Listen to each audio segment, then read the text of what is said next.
Hello, welcome back to the channel. This is another Mind's Eye Theatre video. And this one here, we're talking about downtime. And my top tips for as a storyteller to be able to manage downtime for your players, but also keep the focus on games night. So if we go any further, it might be worth talking about what downtime is. So I'm imagining, like most games, you're probably going to meet once a month. Now your characters are going to do stuff on games night and make contacts and links and boons and want to do stuff between the games. So the city feels like a proper living, breathing city with your characters doing stuff. The other thing that is generally called downtime. What is your character doing between games? There's another slight variant on it, if you're old school especially, called blue booking, which is where a couple of characters get together and kind of write a scene.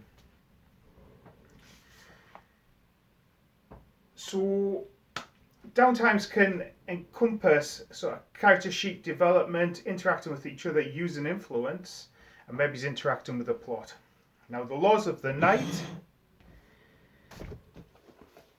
I was checking on this, dedicates a mighty 4 paragraphs to the subject of downtimes. And if you're running a continuous game, 4 paragraphs might not be enough to get you kind of exploring the nuances of it. And even the storyteller's guide, I think, was woefully underprepared for downtime. Again, there's a section on the back about storyteller tips and tools, but most of it seems to be all elder powers, and it's like, actually, give me a guide on being a storyteller. That's partly what's inspired me to do these videos. So it's a combination of my experience, stuff I've seen other storytellers do, and actually I've done some surveys for players and people I knew that was involved with live role playing over the years, and I've looked at their answers and I've incorporated them into these videos. So first up, downtimes. Be consistent. For example, if you've got a monthly game, set the standard of downtimes are to be in no later than 2 weeks after the game, and you will get a response out 3 days, for example, before the game itself. There's nothing worse as a player than spending time writing your downtime, getting it in a timely and orderly fashion for the storyteller not to do anything with, or just kind of whatever, kind of hand wave, or just, yeah, you've spent some XP, no bother. Because players will spend a lot of time thinking about and doing this. Well, different players, every player is going to be different. You find some players put loads into games, some players not so much. You know your own schedule with that, and bear in mind your schedule could change. Certainly when I was at university and started role playing, my schedule meant I could devote a lot more time to my role playing, my storytelling, etc. than I could when I got a full-time job. And again, that changed when I got a family. The other thing with your being consistent as well with your timings is A, you're only human, but B, think about when you change storytellers as well. Don't set like an unrealistic expectation that other storytellers have to follow, or think that you have to follow a previous storyteller's expectations. Set your standard, communicate clearly with players, and make sure everybody's on board. Second one about downtime is let players know what format you want it in. What format is easy for you to access, to understand, that you consistently deal with. Maybe you've got spreadsheets you store things on, or documents you copy and paste stuff in to keep a record of everything. But whatever you do, ask the players for a format that you want. Maybe you want no more than 3 paragraphs or whatever that is. Make sure you're clear about it. Now, that doesn't mean you will always still get it off players. You could ask for a format of 100 players, and 90 will follow that format, and 10 will give you like a back of a fag packet or something, or even just not do it. But if you are setting your standard, you're more likely to get what you want. The reason why I want the downtimes in relatively early, a couple of weeks after the game ends, is so I can start using those player actions to create rumours for the game. And what I would generally do was have like a spreadsheet with influences.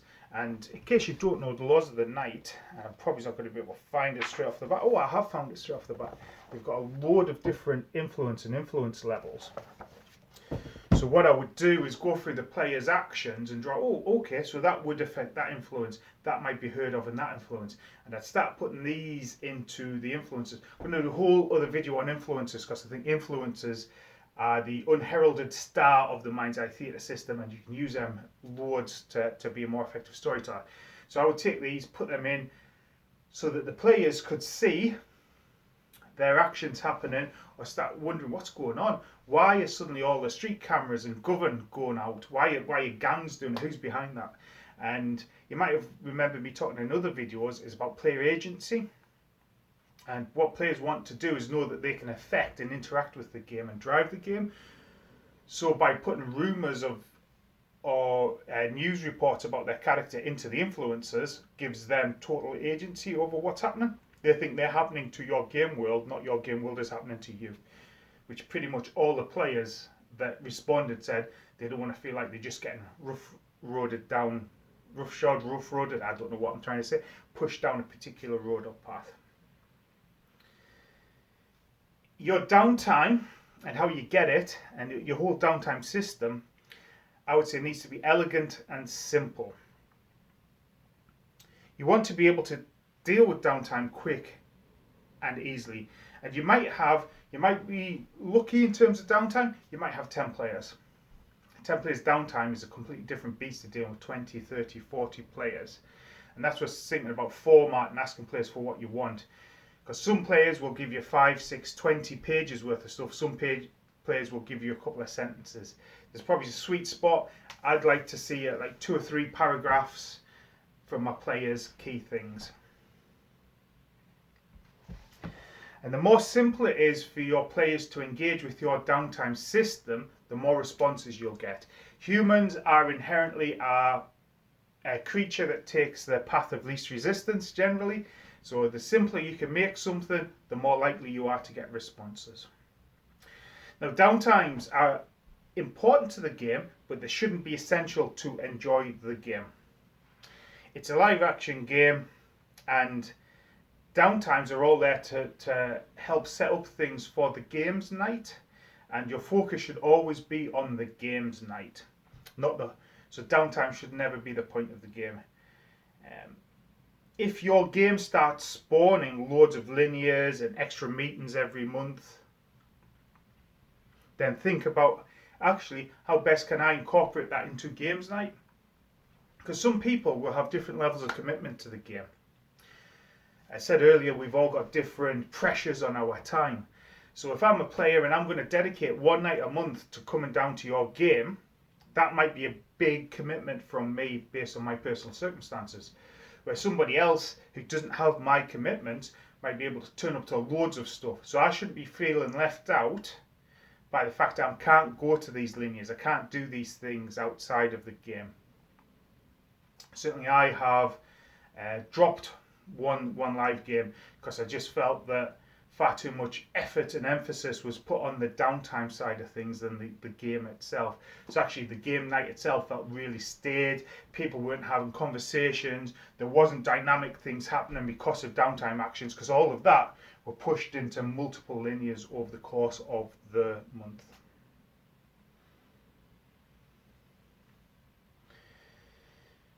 Next one is, I've talked about influences, and I'm going to talk more in another video about influences. What influences do is to break the city up into various areas of influence that your character have. That's what's called influences, like church, bureaucracy, industry, crime, underworld, legal, police, occult, to name a few, academics. And it's how your character interacts with the world and the strings they can pull or the rumours they can pull in. And it's called Vampire the Masquerade for a reason, because as a vampire you don't want to be doing too much yourself. The more you do as a vampire, the more you risk breaching the masquerade. So what you're trying to do is move your pawns around the city, your influences around the city, and people can't see the hidden machinations going on behind it. And influences is a great tool to be able to do that. Like I say, I'm going to do a whole separate video on influences and what you can do with influences. Influences should be fluid. There's another video where I talk about dynamic things or radical things you could do to make your games more interesting, and kind of giving influences away for free and characters being able to gain and lose them means that you will have characters able to take more risks with each other in influence and have maybe influence wars. So I've always thought that backgrounds, when I'm spending XP on my character, if I buy my 5th dot in a discipline, I'm never going to lose that. But let's say I'm a different character and I've bought loads of points in influence, and suddenly I start losing them because of actions. I feel kind of aggrieved because that XP I've spent has been lost, whereas the other person, their XP hasn't been lost. And influences should be the key battleground of the games. You know, I always talk to new players. What could you expect in a game? Well, I wanna have a set my something off against that Brujah Primogen. Now I know he has a gang boss and he's his key linchpin in the docks. And I want to embarrass this Brujah Primogen. So what I'm going to do is, I know the Ventru Primogen, he's got police influence and he's got legal influence. So I'm going to go to the Ventru Primogen and say, cool, what would I need to do for you in terms of boons for you to use your influence to either negate or arrest that clan boss, and use your legal influence to have him tied up in the legal system so that Brujah Primogen cannot be in charge of, cannot be controlling this area of the city as much. And then Ventru Primogen says, well, you know, to use my influence, it's going to be a major boon because the blowback could be quite significant. So we go to the Harpy and register that. The Ventru does his thing. The Brujah's wondering, oh, what's going on here? Where's it coming from? So Brujah turns against the Ventru and he starts deploying his pieces. While all that's happening, my guys come in and take over that particular patch. So there it starts to tell very dynamic stories which affect the players, and the players are affecting each other, using influence as a kind of a baseline, a bedrock for that. There's one thing I would do for tabletop as well. I would maybe import more of the influence system from Mind's Eye Theatre into tabletop. I think it makes much more dynamic cities.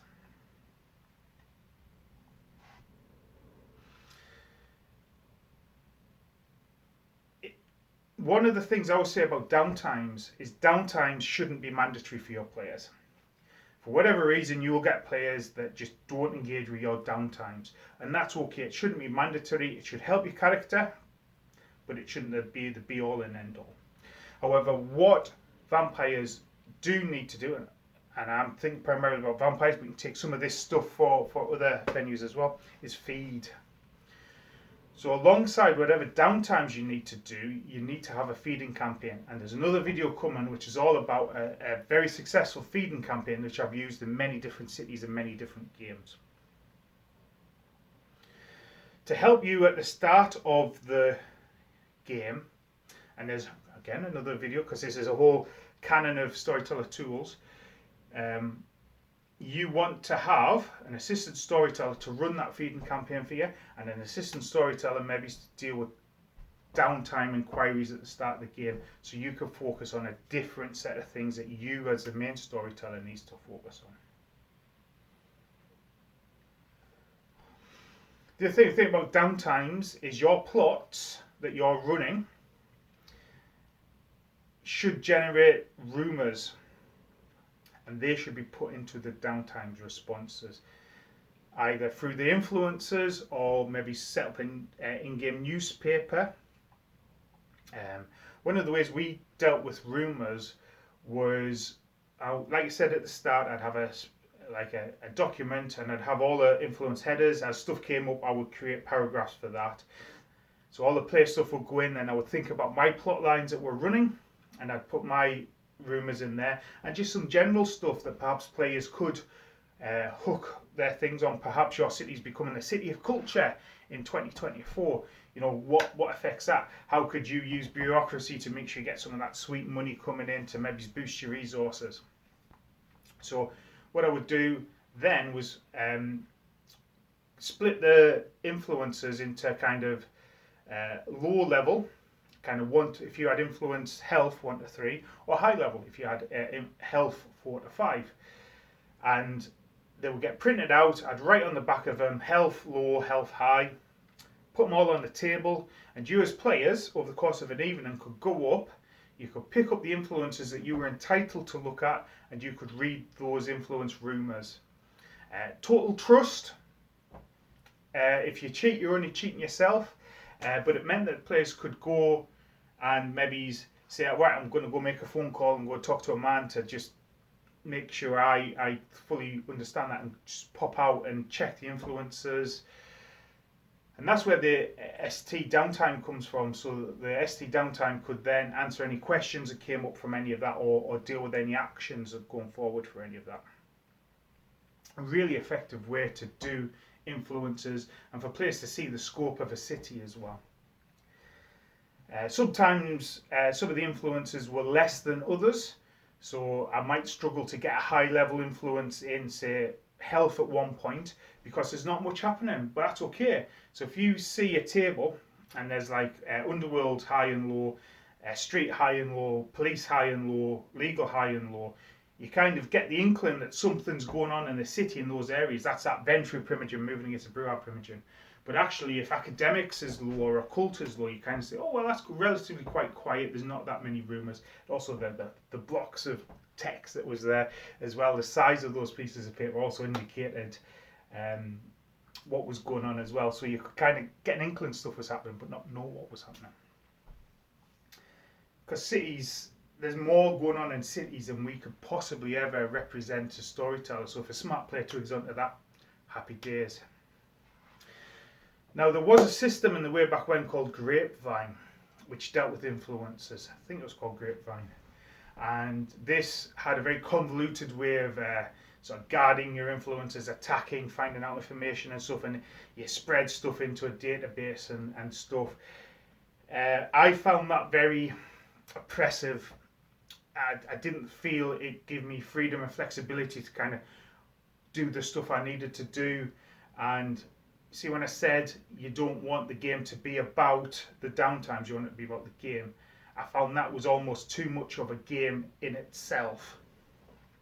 So that might appeal to you, but as a player of games that use Grapevine, that always turned me off.